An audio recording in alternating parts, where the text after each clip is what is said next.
So this is an iPad Pro. It has a 9.7 inch screen, 128 gigs of storage, and it made its debut way back in 2016. But here we are in 2020, and I'm wondering if this 4-year-old iPad can replace my brand new MacBook Pro as a video editor. And that's what we're here to find out. So I want to see if this iPad Pro is up to the task of making a professional looking video. Now I'm still using my Sony a7 III as the camera, but everything else will be done on the iPad. So we're going to start things off in the Notes app. So usually I make a script, or at least just some talking points, so that way when I'm filming, if I forget what I'm saying, I can kind of reference it on my phone or even on a pen and paper sometimes, and that helps me stay on track because I do have a tendency of going off on tangents, and I don't think anyone wants to hear that. So following the script is the shot list, and I usually make that on the same notes file. I'll make little like tickable boxes for shots that I want to include in the video, and then as I'm filming, I can just tick them off, and that way I don't forget anything. Okay, so I just finished up the notes and the shot list. The notes went as expected. I just opened up the Notes app, typed away, and everything I wanted to say is now in my Notes app. The cool thing though was that when I was making the shot list, I started to type it out in the Notes app, and I realized very quickly that it's gonna be tricky to do it like that. So the nature of this video is different than my usual ones. With this video, I have to film the editing process. So I have to be shooting things when usually I would be long done. My workaround for that was that I downloaded this app called Procreate, and I basically just drew and wrote with the pencil to get my thoughts on paper. So I have like my order of events, right? But I also have the order that I should be shooting things in, so I'm not constantly running back and forth between the editing suite and the shooting environment. Yeah, it was pretty cool. I even like drew the idea of a thumbnail that I had. Like as I was writing away, I just thought, oh, this would be a cool thumbnail. And I didn't do a good job, but like I drew it. This is something that I never would have been able to do on my computer just because I'm not that talented with a mouse. So I'm trying to use the iPad for its full functionality here, and so far, this has been a good experience. Okay, so now we are on to media management. So I popped out one of the SD cards from the camera, and I got myself one of these little dongles here. This is just an SD card reader that plugs into the iPad, and we're gonna start offloading some clips. So step one, we're gonna make a new folder. I'm gonna call it iPad video. Now I think this is gonna take a while, if I'm not mistaken. So the way I'm gonna do this just to get things moving is I'm gonna take all the clips that I've shot today, and I'm just gonna import them all to the iPad. All right, so while we wait for the files to transfer, I'm gonna hop over to the App Store really quickly, and I'm gonna look at the LumaFusion app. So this is the video editor we're gonna use, and full disclaimer, in Canada, it is $40 to buy. So by far the most expensive app I will have ever bought in the App Store. But I need to mention that it's $40 once, whereas for my Adobe subscription, which comes with like Photoshop, Lightroom, After Effects, I'm up to 43 Canadian a month now for those apps. All right, so we are in LumaFusion right now, and we're gonna try out the editing software and see what it looks like. So I'm using the pencil, because I feel like the pencil is a little bit more precise with the motions. Yeah, we're gonna import the footage and see how it goes.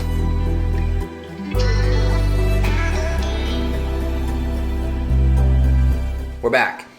So I've been editing for the last couple of days, hence the outfit change, and I have to say, it's going really well. Like, much better than I would have ever expected for this situation. So to give you an idea, I've edited all of the video up until the point that you just saw before the outfit change. I think it's like 3 minutes and 28 seconds, and it's really good so far. I think that this is a lot less of a leap than I thought it was gonna be, going from like Premiere on a Mac to LumaFusion on the iPad. One thing that I wasn't exactly expecting, although I probably should have, is that all the icons are different because the apps are made by different companies, but LumaFusion has you covered there. If you click on the bottom right, there's a little gear question mark, and you hold that, and you can see what all of the buttons do. So if you're not exactly sure what to do, you hold this button and you can see where to split, where to add clips, where to duplicate or whatever. So one area that I expected the iPad to have more trouble than it did was adding B-roll.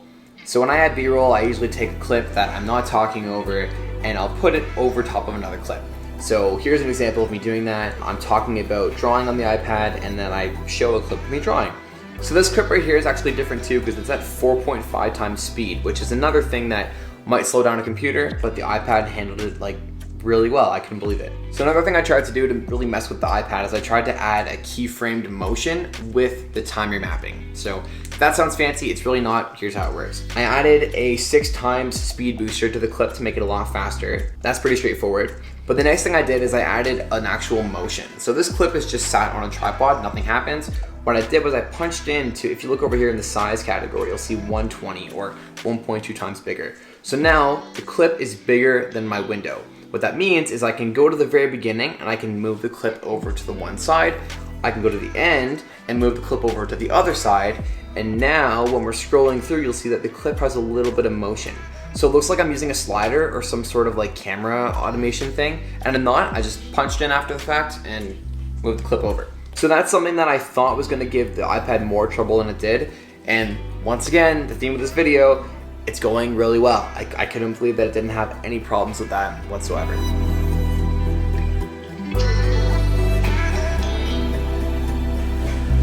All right, so it's been a few hours now. It's actually nighttime and it's time to shoot the thumbnail.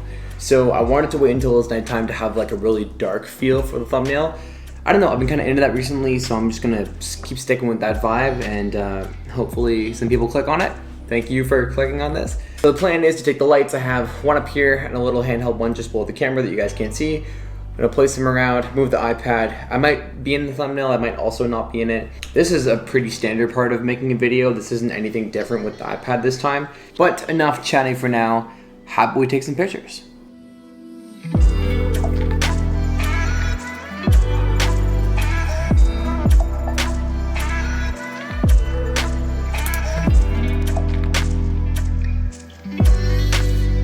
Alright, so I just got the thumbnail taken, I think.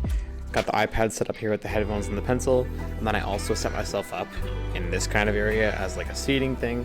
So if I want to do just a dedicated thumbnail like this, I can. And if I want to do one that's a little bit more of me in it with the iPad, I got that too. Alright, so I've taken some pictures and I think I found the one I want to use as a thumbnail. And this is where we're going to start. So I think making it overall a little bit brighter is going to be good, but I want to keep the background really dark with shadows.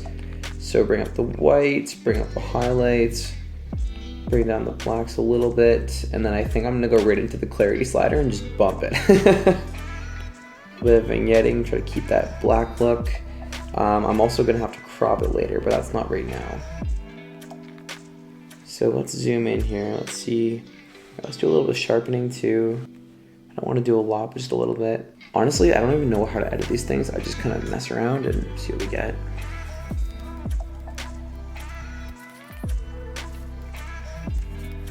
So far I like that. All right, it has to be 16:9 ratio, so we're gonna do a little 16:9 crop here.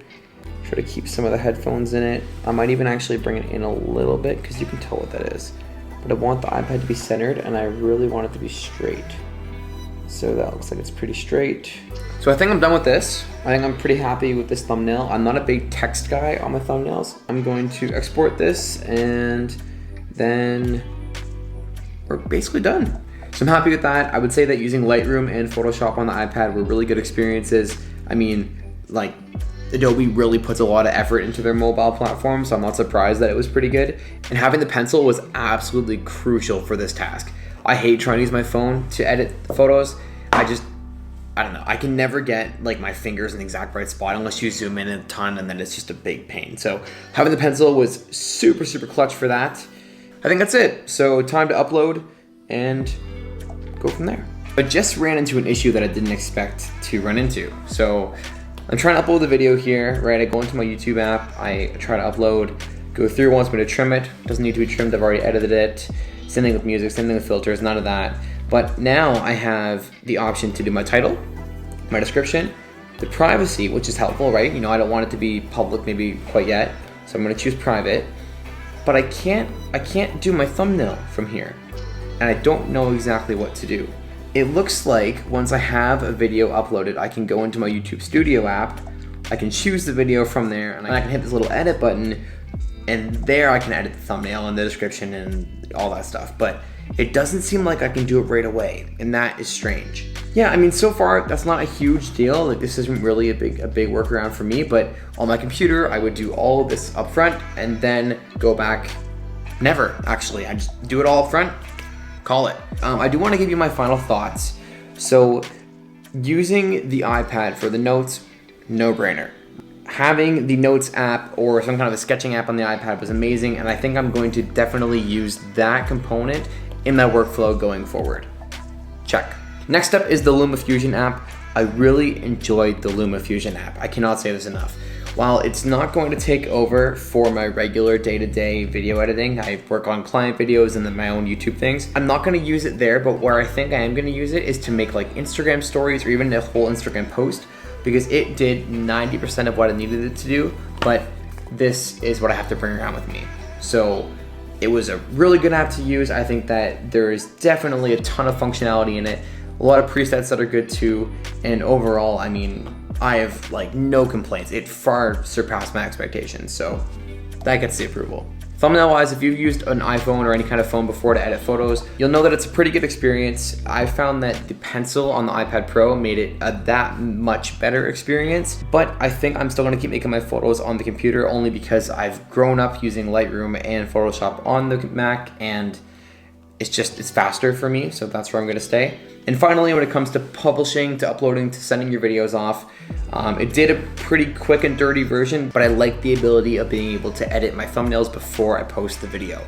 I don't wanna have to upload, wait for it to process, and then go back in and edit the thumbnail, so I'm not gonna be using the iPad for that in the future. But to answer the question, can you use an iPad Pro from 2016 to edit and publish full 4K resolution videos? The answer is absolutely yes. I think that if you're someone who doesn't have a ton of money to put into a computer, this is a really good way to go.